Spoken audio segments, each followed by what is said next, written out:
Hi guys, I want to talk to you about Jamaica.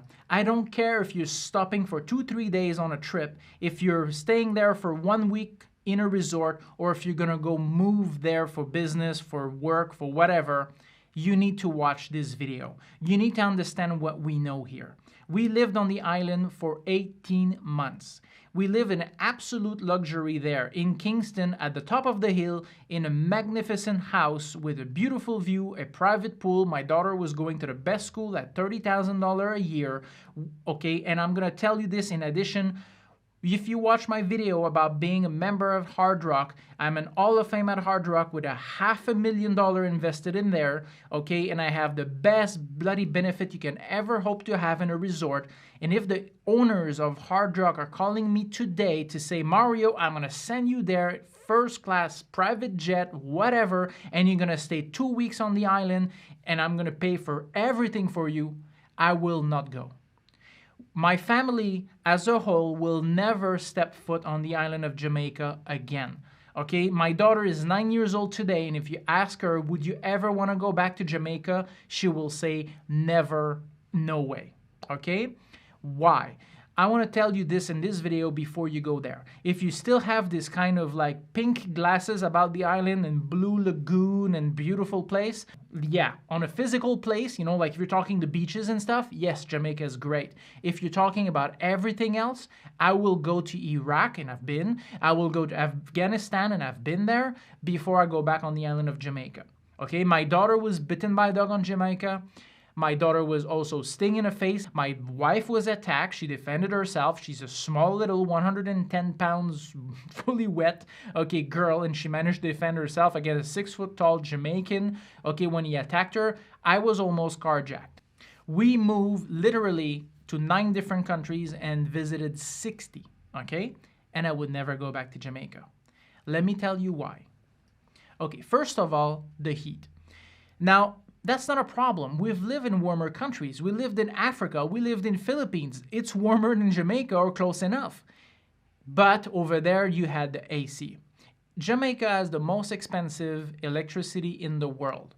Most people are actually grifting on the grid. So the problem is by stealing electricity, it increases the price of it for everybody else. And JPS cannot keep up. So the thing is let's say you have a compound with 10 people and you get your electricity bill at the end of the month.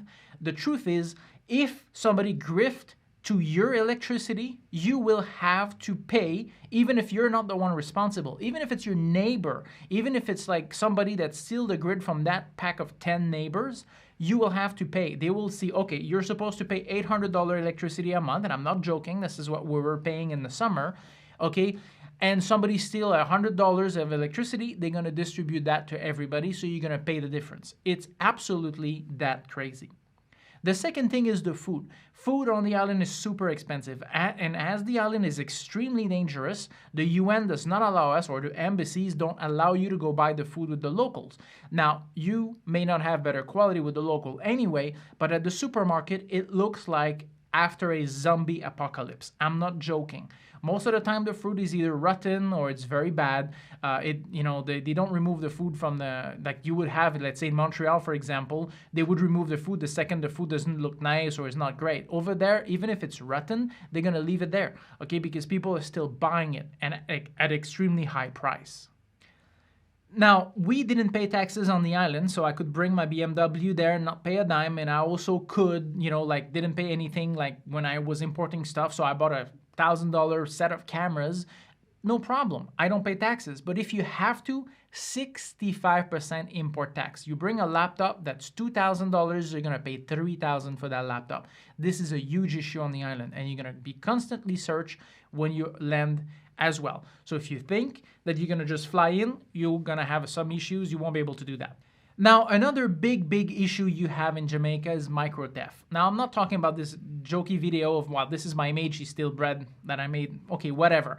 But the idea is micro theft is an extreme issue on the island for resort and personally. So that means what? That means micro theft means somebody's gonna come and steal little things. Might steal your jewelry, might steal like food or something like that.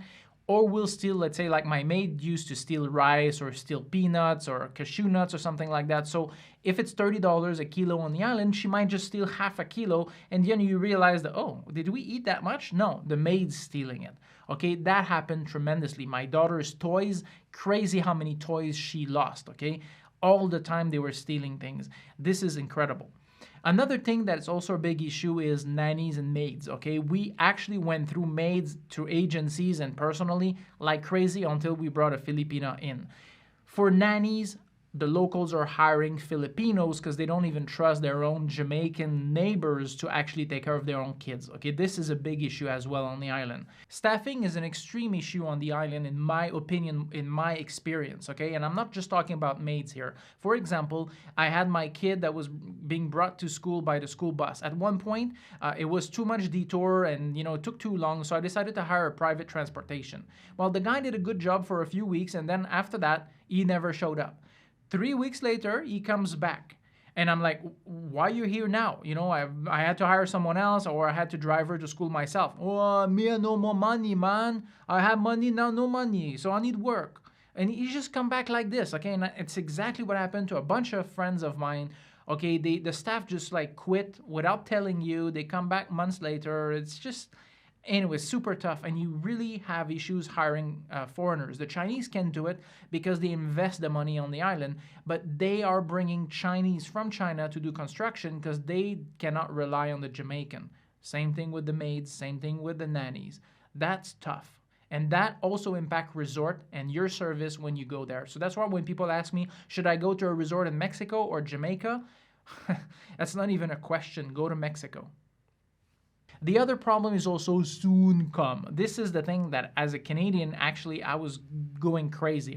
A friend of mine is from the Netherlands. He was freaking out because they're really punctual. On the island, forget about that. Soon come can mean 10 minutes from now, can be 3 weeks from now. You call a plumber, me soon come, okay? And then 3 weeks later, the plumber show up. You already had it fixed by someone else, but this guy just show up 3 weeks later like, oh, hello, take me now. Okay, that's a big issue. Another thing with the staff, also they quit or they renegotiate price all the time. Okay, that was a big issue. I've never had so much trouble with that. People come in and leaving all the time. Okay, or they come and they work a little bit, and after 2 hours, 3 hours, I want more money, man, more money. No, this is too hard. If you don't give me more money, I don't work more. Often I was just telling them, okay, goodbye. Okay, because I don't accept that. But this is a big issue on the island as well. The security is difficult. As you saw from what I told you at the beginning of the video, the issue is, okay, if you don't have dogs to protect your property, you're gonna have to hire a security guard. Now, we had a bunch of security guard on the property, one at a time, of course. Hawkeye, the company that was providing them to us, okay, was providing us with a guy with a shotgun. Imagine this, okay, I'm getting out of my house to go swim with my daughter in my own private pool, and I have to have a guy with a 12-gauge shotgun right next to us because being attacked on your own property is a problem, okay? Even on the mountain, even in a gated community. This is where, even in resorts, is a problem. If you travel to Jamaica, you're gonna have to stay with the resort, and you're gonna have to travel where they tell you to and make sure that you're gonna be with the people of the resort. If you try to go out on your own, okay, it might be the last trip you'll ever take. And this, you're taking this from a guy who actually lived in Africa in a bunch of countries and actually been to Iraq and Afghanistan. I'm telling you that, guys, it's very dangerous on the island, okay? Let's take 2 seconds to hear this from the infographic show. Kingston, Jamaica. Now Jamaica. This is a country where many tourists flock each year. Many of those, though, don't stray too far from their resort. Or if they do, they're careful where they go, or are in a tour group of some kind. Crime against tourists might just be a casual pickpocketing in places such as Montego Bay or Negril, but in parts of Kingston, things can get very real. Forbes also tells us Jamaica is the 3rd most dangerous place for women to visit because of sexual assaults. One person on a forum said when he does business in Kingston, he will not go anywhere without an armed guard. Some others say they visit, but leave parts of the city out, such as Spanish Town. Other travel websites just say give Kingston a miss, as violence is rampant on any given day. Go out for an all-nighter in Spanish Town as a newcomer? Well, you might not get home in one piece. Now, like it shows in this video, Kingston is the second most dangerous city in the world. And trust me, when you receive the UNDSS every single morning, this is United Nations, the Department of Security and Safety, the emails in the morning and say, hey, don't go to Spanish Town, don't go on that road. There was a shooting here, there was a shooting there. One staff got sick, the ambulance show up over there, and basically people robbed the ambulance. I'm not joking, this is Kingston. Now, for school, my daughter was going to AISK. This is the American International School at Kingston. $30,000 a year, right? But they had the AC. It was a secure school, security guards everywhere, very safe place. Also, no indoctrination. This is the biggest issue that kids are facing, okay? Maybe not the local, but the foreigners are. You're gonna be going to school and literally going to do devotion and all kinds of religious stuff. If you're not religious, like I'm not, that's an issue for you kids, okay? And if the second you kids are saying they're not going to church or they cannot name the church they're going to, okay, they're gonna be ostracized, they're gonna be ridiculed. It's insane how my friends actually suffered and got bullied because of this, okay? So that's a problem. Dealing with the government. Okay, that's a big issue too, okay? Of course, it's a developing nation, but the thing is, there's a lot of corruption. Soon come, of course, applies there, so you're gonna have to wait for tons of things. And you don't have any recourse or issues. If you have any problems, forget about it. Sometimes you're gonna have one staff that's gonna take care of importation. If that staff's not there, not interested in doing the work, or wants to have a $500 bribe and you're not willing to give the money, then you could just wait for weeks in order to get your stuff, and by then you have to pay all the fees and everything. So that's why a lot of people, they just shut up, they pay the fee, and that's it. But embassies and diplomats are not allowed to do that, okay? Or we shouldn't do it. So that caused a lot of issue on the island for that. Although they do respect diplomat, that's not bad. But yeah, we had a lot of issues with that. The noise. If it's not the dogs barking, it's gonna be the preachers or the politicians or whatever. They're gonna monopolize the stadium and yelling all night long, okay, very late into the night. This was crazy. All the time there were things, the stadium was literally open air and everybody heard that stuff all night long. That was another issue. The noise in Jamaica is super loud. Nobody cares. Bars are open, window open, and of course you hear them all the time. That was really tough. The housing. Okay, our house in Jamaica was very nice. I grant that. Okay, look, you see the house. Okay, it was $7,000 a month, 1 acre land at the top of the mountain. But $7,000 a month with a yearly lease is a lot of money. Okay, I had housing in other places around the world, including Switzerland, that were magnificent and didn't even cost that much. Housing on the island is extremely expensive. Driving on the island. Now, of course, I'm not talking about the fact that they drive on the left side of the road. That's fine. England does that, Japan, Hong Kong, no issues whatsoever with that. The issue is this. They use their high beams at night all the time. So you get blinded all the time. There's not much luminosity. And on top of that, to make it worse, okay, the roads are like a war zone. The minute that you're going to have a bit of rain, okay, and you don't have that much of it, but once you do, oh my God, it's flooding like crazy. So that's why the UN was giving us special training, special advanced driving skills in muds and stuff like that. I think it was really useful. I learned a lot from that course, but the reality is it's needed on the island. Trust me, it's crazy. And I drove all over the place, Mumbai, Hanoi in Vietnam, everywhere. 10 times easier than driving in Jamaica. The airport and flying in and out of the island. It's a bit of a problem because unfortunately they don't have their own airline, first of all. So the only convenient way to get out of the island from Kingston or even from Montego Bay is to go through Miami or maybe some other location like that in the States, because unfortunately direct flight is not something you're gonna have much. Yet charter flight, yes, but normal airlines, if you decide to go to Hong Kong, for example, you're gonna have to transit to the US. There's never gonna be a flight from Hong Kong direct to the island. It's too small and they don't really have that kind of tourist from there. So yeah, you always have to go through Miami. Even flying to Mexico, and we always used to go to Hard Rock in Mexico, despite the fact I could have driven to a good resort in Negril or in Montego Bay, because the service was terrible. So we flew to Mexico and we had to take a flight to Miami, about 8 hours of flight. It's crazy, but that's what it is on the island. Now, if you go for 1 week as a tourist, that's not that much of an issue, and maybe in Montego Bay is not too bad, but in Kingston, the pollution is extreme. Even if you wash your floors every single day, you're still gonna have your brown feet. At the end of the day, you're gonna have to wash your feet before going to bed because they're gonna be super black and dirty. Unfortunately, Kingston, tremendously polluted because they burn the dump and everybody burns everything anywhere. Instead of just throwing your garbage out, you're gonna just burn them, burn your leaves or burn whatever tree branch you drop. Crazy, that's super, super polluted, very bad.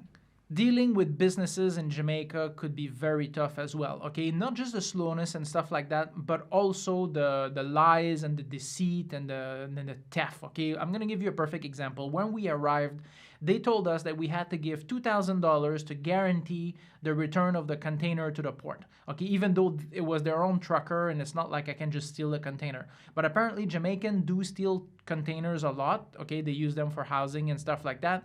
So they wanted us to give them $2,000 that would be returned 5 days later when the container is returned to the port. I left the island 18 months later, and as you can see, I was still asking the guy to get my money back, and he wouldn't give it back to me. Okay, so I lost $2,000 right there.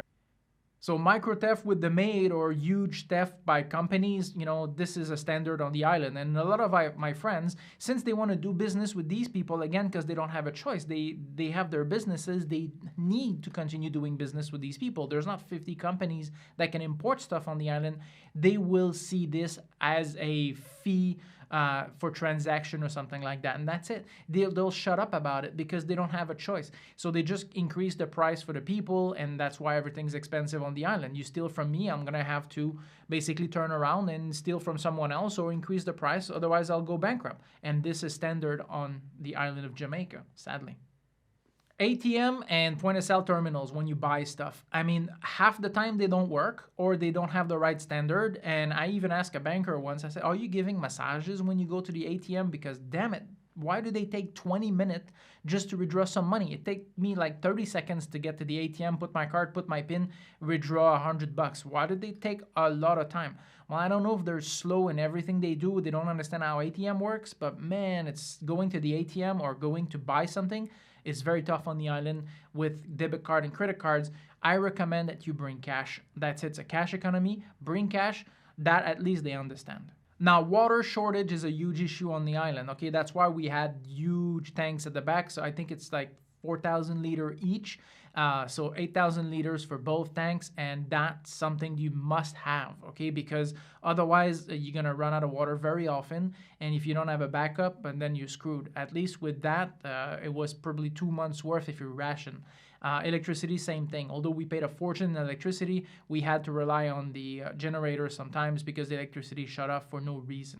The medical system, that's another thing that's really weird, okay? Most developing nation I know will always have 1 or 2 hospitals for expat or for the rich people on the island or in the country. Like in the Philippines, they have amazing hospitals. Thailand also, tons of places we lived where the hospitals were great.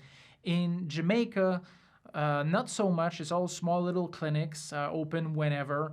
And if you get wounded on the weekend, good luck because most hospitals are closed. Okay, I don't want to demolish the island. Okay, maybe in the 60s they were great. All right. If you read, for example, Becoming by Michelle Obama, she mentioned how she loved her time in Jamaica, but that was in the 60s and early 70s. Today, the island is to be avoided. I would never move back there. I would never even step foot on the island for a day. All right? And I still have Jamaican friends, but we just text. We're not going to see each other again. That's it. All right? So I hope that you understood this one, and please be careful. Be careful in your travel. All right? Take care, and see you in the next video.